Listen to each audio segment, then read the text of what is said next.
Hi friends, అందరికీ ముందుగా నమస్కారాలు. ఇక ఈ వీడియో విషయానికొస్తే మనం ఎన్టీఆర్ గారు, జాన్వీ కపూర్ గారు నటించిన కొరటాల శివ గారు డైరెక్షన్ చేస్తున్న 'దేవరా' సినిమా గురించి మాట్లాడుకుందాం. 'దేవరా' సినిమా ట్రైలర్ కూడా వచ్చింది. చాలా బాగుంది. కానీ నాకు ఎక్కడో ఒక కొరటాల శివ గారి ఫార్ములా మాత్రం విడిచిపెట్టలేదు. అదే ఫార్ములాతో సినిమాలు తీస్తున్నారు. మరి దీన్ని ఏ విధంగా డీల్ చేశారు? దీన్ని ఏ విధంగా సృష్టించారు? ఏ విధంగా క్యారెక్టర్ డిజైన్ చేసి ఏ విధంగా ఆహ్, ఆకట్టుకునే విధంగా చేశారు? ఏ విధంగా స్క్రీన్ ప్లే ఉన్నది అన్నది ఇక రేపు 27వ తారీఖున, ఈ నెల 27వ తారీఖున ఈ చిత్రం విడుదలయ్యాక చూద్దాం. ఇక చిత్రం మంచిగా ఆడాలని నేను మనస్ఫూర్తిగా కోరుకుంటున్నాను. ఇక ట్రైలర్ అయితే చాలా బాగుంది. కానీ ఫార్ములా మాత్రం కొరటాల శివ గారు అదే ఫార్ములా వాడుతున్నారేమోనని నాకు డౌట్ వస్తుంది. ఆ ఫార్ములా ఏంటి మీకు చెప్తాను. ఆ ఫార్ములా ఏంటనేది మీకు చెప్తాను ఇప్పుడు. ఇక కొరటాల శివ గారు ఫస్ట్ నుంచి కూడా ఒక ఫార్ములా ఉంది. మీరు కొరటాల శివ గారి సినిమాలు మీరు గమనిస్తే ఫస్ట్ సినిమా 'మిర్చి'. అందులో ప్రభాస్ వాళ్ళ నాన్నగారి కోరిక ఏంటంటే ఆ 2 ఊర్ల మధ్యన గొడవలు లేకుండా చూడటం. కానీ అతను చేయలేడు. అతని కొడుకు ప్రభాస్‌గా వచ్చి ఆ 2 ఊర్ల మధ్యన గొడవలు లేకుండా చేయటం అనేది ఒక ఆశయంగా పెట్టుకొని చేస్తాడు. అంటే ఒక తండ్రి చేయలేనిది ఇతనొచ్చి కొడుకొచ్చి చేస్తాడు. అంటే ఒక వ్యక్తి చేయలేనిది మరొక వ్యక్తి వచ్చి అక్కడ చేస్తా ఉంటాడనమాట. అది ఫార్ములా. అది తండ్రా ఏంటా అనేది ఇక అన్నయ్య, బాబాయ్ ఇయన్నీ తర్వాత సినిమాలో ఒక క్యారెక్టర్‌గా సృష్టించుకుంటాడు. కానీ ఏదైనా ఒక పనిని, ఒక ఆశయాన్ని ఒక వ్యక్తి చేయలేకపోతే మరొక వ్యక్తి వచ్చి, మరొక క్యారెక్టర్ అక్కడొచ్చి చేస్తుందనమాట. అదేవిధంగా మన అదేవిధంగా మీరు గమనిస్తే 'శ్రీమంతుడు' సినిమాలో కూడా మన హీరో క్యారెక్టర్ మహేష్ బాబు గారు ఆ ఊరంతా దత్తత తీసుకుంటాడు. ఆ దత్తత తీసుకొని ఆ ఊరినంతా డెవలప్ చేస్తాడు. అంటే ఆ ఊరికి వాళ్ళ తండ్రికి అంటే జగపతి బాబు గారు అక్కడే పుట్టాడు. ఆ ఊరిలో అంతకుముందే ఒక మంచి చేయాలని అనుకుంటాడు. కానీ చేయలేడు. అతను చేయలేని పనిని మహేష్ బాబు గారు చేస్తాడు. అంటే ఒక వ్యక్తి చేయలేని దాన్ని ఒక కొడుకో లేతే ఒక ఫ్రెండో ఎవరో ఒకళ్ళు ఒక క్యారెక్టర్ వచ్చి ఒక క్యారెక్టర్ చేయలేనిది వేరే క్యారెక్టర్ వచ్చి అక్కడ ఆశయాన్ని నెరవేరుస్తూ ఉంటదనమాట. అదేవిధంగా భరత్ అను నేను చూసుకుంటూ వాళ్ళ తండ్రి ఆశయం ముఖ్యమంత్రి అవ్వండి, మంచి చేయాలని. అది ఫస్ట్ లైన్‌లోనే చెప్తారనమాట. అతను చేయలేడు. కొడుకు వచ్చి మహేష్ బాబే మళ్ళీ అక్కడ ఈ సినిమాలో కూడా మహేష్ బాబే 'భరత్ అనే' సినిమాలో కూడా. అందులో కూడా తన తండ్రి చేయలేని దాన్ని మహేష్ బాబు గారు వచ్చి చేస్తాడు. ఇక 'జనతా గ్యారేజ్' సినిమా మీరు చూసినా అందులో మోహన్ లాల్ గారు ఒక జనతా గ్యారేజ్‌ని నడుపుతూ మంచికి మంచిగా ఉన్న చోట కాడ ఎక్కడ అన్యాయం జరిగినా వాళ్ళకి అండగా ఉంటాడు. అదేవిధంగా మోహన్ లాల్ తర్వాత ఆ బాధ్యతని మన జూనియర్ ఎన్టీఆర్ గారు తీసుకొని ఎక్కడ అన్యాయం జరిగితే అక్కడ వాళ్ళకి అండగా ఉంటూ ఆ జనతా గ్యారేజ్‌ని నడుపుతాడు. అంటే ఒక క్యారెక్టర్ చేయలేని దాన్ని అంటే చేసినా చేయకపోయినా ఒక క్యారెక్టర్ ముందు ఉంటది. ఆశయం ఆ క్యారెక్టర్‌కి చేయలేకపోయినా లేదా ఏదన్నా జరిగినా వేరే క్యారెక్టర్ వచ్చి అక్కడ ఆ ఆశయాన్ని నెరవేరుస్తూ ఉంటది. అదేవిధంగా 'ఆచార్య' సినిమా కూడా మీరు గమనిస్తే రామ్ చరణ్ గారి ఆశయం అది. ఆ పాతకట్టం ఆ ఊరికి సంబంధించిన అదంతా. ఆ రామ్ చరణ్ గారి ఆశయాన్ని చిరంజీవి గారు వచ్చి చేస్తారనమాట.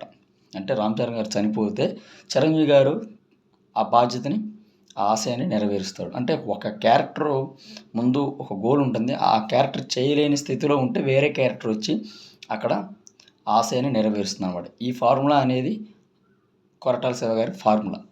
మీరు ప్రతి సినిమా గమనిస్తే. అంటే నేను ఆయన్ని విమర్శించేంత స్థాయి కాదు. కానీ నాకున్న మినీ జ్ఞానంతో, సినీ జ్ఞానంతో నేను ఇలా చెప్తున్నాననమాట. నేను ఒక రైటర్‌గా నేను కొన్ని గమనించి ఇలా చెప్తున్నాను. అది ఎంతవరకు కరెక్టా ఏంటనేది మీరు కూడా ఒకసారి చూసి మీరు కూడా ఆలోచించి గమనించండి. అదేవిధంగా 'దేవర' సినిమాలో కూడా దేవర చేయలేని లేదా దేవర ఆపేసిన ఆశయాన్ని దేవర కొడుకు వచ్చి చేస్తాడేమో అని నాకు ట్రైలర్‌లో అర్థమైంది. ఇక ఇక్కడ దేవర స్టోరీ లైన్ కూడా సేమ్ అదే. దేవర చేయలేని దాన్ని దేవర కొడుకు వచ్చి దాన్ని చేస్తాడు. లేదా దేవర ఆపిన ఆశయాన్ని దేవర కొడుకు వచ్చి చేస్తాడు. అంటే ఇక్కడ క్యారెక్టర్‌లు గానీ అంతా స్క్రీన్ ప్లే గానీ మంచిగా చేసి ఉంటాడని నాకు అనిపిస్తుంది. ఎందుకంటే మంచి మంచి క్యారెక్టర్లు ఉన్నాయి. శ్రీకాంత్ గారు కానీ చాలా మంచి క్యారెక్టర్లు ఉన్నాయి. అదేవిధంగా సముద్రం అదంతా బాగుంది. ఏదో ఒక స్క్రీన్ ప్లేతో మ్యాజిక్ చేసి మైమరిపిస్తారని నేను అనుకుంటున్నాను. స్టోరీ లైన్ అయితే నాకు మళ్ళీ అదే అనిపిస్తుంది. సరే, ఇక ఈ సినిమా స్టోరీ కూడా నాకు అర్థమైందనమాట ఆ ట్రైలర్ చూసాక.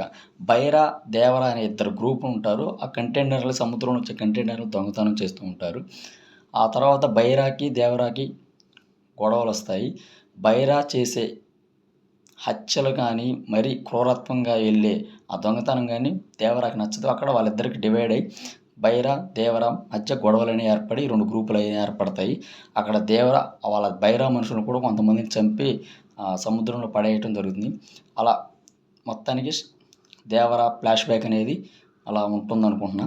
తర్వాత ఈ ఫస్ట్ హాఫ్ మొత్తం మన దేవర కొడుకు పిరికివాడిలాగా నటిస్తూ, అంటే పిరికివాడు కాదు, పిరికివాడిలా నటిస్తూ కరెక్ట్గా ఒక ఇంటర్వెల్ టైంకో లేదా ఒక హాఫ్ అన్ అవర్ తర్వాత తన నిజస్వరూపాన్ని బయటపెట్టే సిచ్యువేషన్ వచ్చింది. అక్కడ గూస్ బంప్స్తో ఒక స్క్రీన్ ప్లే ఏదో అల్లుంటాడని నేను అనుకుంటున్నాను. అలా కథను నడుస్తుందన్నమాట. Screen play నడుస్తుందన్నమాట. అంటే నా ఉన్న జ్ఞానంతో నేను చూసిన దాన్ని బట్టి నేను ఎక్స్పెక్ట్ చేసి నేను ఊహించి చెప్తున్నాను. అలా ఉండబోతుందేమోనని నాకు అనిపిస్తుంది. ఇక దేవర కొడుకు పిరికి వ్యక్తిలా ఉండి తను ఎప్పుడైతే ఇక దూసుకెళ్తాడనమాట, అక్కడి నుంచి స్క్రీన్ ప్లే మామూలుగా ఉండదని నాకు అనిపిస్తుంది. అదేవిధంగా దేవర ఫ్లాష్ బ్యాక్ ఉంటుంది. అతను చేయాల్సిన ఆశయాన్ని దేవర కొడుకు వచ్చేస్తాడు. క్లైమాక్స్లో దేవర ఉన్నాడా లేడా అనేది అక్కడ ఆపి పార్ట్ 2లో చూపిస్తారేమో నాకు అనిపిస్తుంది మిగతా కథని. ఇక అదేవిధంగా దేవర గురించి చూస్తే ఆ సముద్రంలో చూసిన తర్వాత అజయ్ గారు చూసి షాక్ అవుతాడు. ఆ సముద్రంలో ఉన్న శవాలను వాటిని చూసి. అప్పుడు ప్రకాష్ రాజ్ గారు చూసి ఇదంతా మా కథ, దేవర కథ అని చాలా అద్భుతంగా ఫ్లాష్ బ్యాక్ అనేది చెప్పడం జరుగుతుందేమో అని నాకు అనిపిస్తుంది. అదేవిధంగా ఈ పిరికి వ్యక్తిలాగా నటిస్తున్న దేవర కొడుకు ఇక జూలు విడవాల్సిన టైం వచ్చినప్పుడు విడిచి ఇక పంజాతో తన విశ్వరూపాన్ని చూపిస్తాడు. అక్కడి నుంచి ఫ్యాన్స్కి ఒక పూనకాలు వచ్చేలాగా స్క్రీన్ ప్లే ఉంటుందని నేను అనుకుంటున్నాను. ఏది ఏమైనా ఫార్ములా మాత్రం ఒకటే ఫార్ములా ప్రతి సినిమాలో ఉంది. ఈ సినిమాలో కూడా అదే ఫార్ములా. కానీ దీన్ని ఎలా డీల్ చేశాడు, ఎలా స్క్రీన్ ప్లే చేశాడు, ఎలా క్యారెక్టర్లో ఎలా సృష్టించాడు, ఎక్కడ ప్రేక్షకుడు బోరు కొట్టకుండా ఒక మ్యాజిక్ చేసి వహ్వా అనిపించి అద్భుతాన్ని సృష్టించి ఎన్నో రికార్డులు సృష్టిస్తారని నేను అనుకుంటున్నాను కొరటాల శివ గారికి. నిజంగా కొరటాల శివ గారు ఈ సినిమా మంచిగా ఆడాలి, అన్ని భాషల్లో కూడా మంచిగా ఆడాలి. ఇక స్క్రీన్ ప్లేతో ఏం మాయ చేశారనేది చూద్దాం. ఇక ఈ సినిమా మంచిగా ఆడాలని నేను మనస్ఫూర్తిగా కోరుకుంటున్నాను. ఇది దేవర గురించి, దేవర ఫార్ములా, దేవర సినిమా లైను, దేవర సినిమా ఫార్ములా అని నేను అనుకుంటున్నాను. ఏదైనా తప్పులు ఉంటే మన్నించండి. నాకున్న జ్ఞానంతో, నాకున్న ఒక సినిమా నాలెడ్జ్తో నేను ఒక చిన్న అప్కమింగ్ రైటర్ని. నేను ట్రై చేస్తున్నాను అనమాట స్టోరీలు ఎలా రాసుకుంటూ.